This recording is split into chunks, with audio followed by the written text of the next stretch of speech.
Hi, folks. This is Dr. John Callahan again.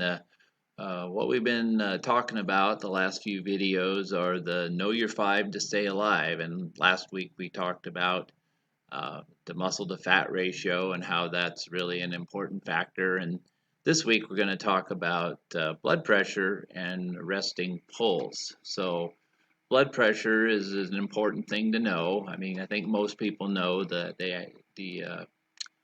a good blood pressure would be in the reading of 120 over 80, and so that's an important thing to remember. Blood pressure basically represents the pressure being applied to the interior wall of the arterial system. If we think of it like we think of water flowing through a pipe, you need some pressure, but too much pressure isn't good. Um, Blood vessels are different than water pipes, obviously, because they expand and contract depending on the amount of pressure. And of course, increased stress can cause these vessels to constrict, which means you need a lot more pressure to keep the blood flowing correctly. So, blood pressure is definitely associated with longevity. I'm just going to read a study. It said a Norwegian study of 16,000 men revealed that high blood pressure was associated with a nearly 5-year reduction in life expectancy.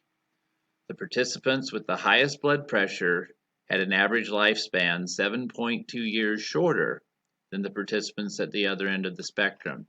Having a blood pressure of 140 over 90 or greater for an extended period of time can really increase your risk of dying, so you need to know your blood pressure. There are a number of causes, of course, of hypertension, and you want to address those if necessary.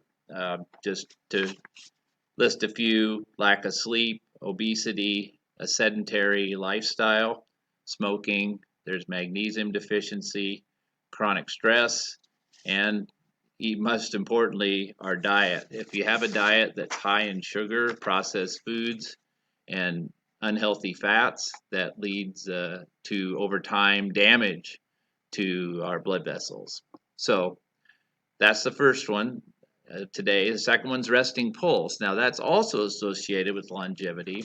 There was a study published in Heart Journal. It suggests that a higher resting heart rate is an independent predictor of mortality, even in healthy people in good physical condition. There was a Danish study done of about 5,000 healthy middle-aged and elderly men, and it found that the higher the resting heart rate, the greater risk for death. Compared with men with rates of 50 beats a minute or less, those at 71 to 80 had a 51% greater risk of death, and at 81 to 90, the rate of death was doubled, and if you had a resting pulse over 90, the rate was tripled. So staying hydrated, exercise, especially the high intensity interval training, HIIT, also limiting stimulants such as coffee, reducing and managing stress, eat things like fish, healthy fish, get more sleep, mindfulness techniques such as meditation and yoga. These will all have positive impact on your resting heart rate. So those are the two important things that we talk about this week.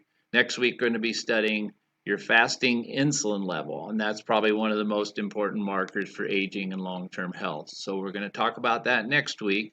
So I look forward to chatting with you about number 3 of 5 next week. Hope you guys have a good week. Stay healthy.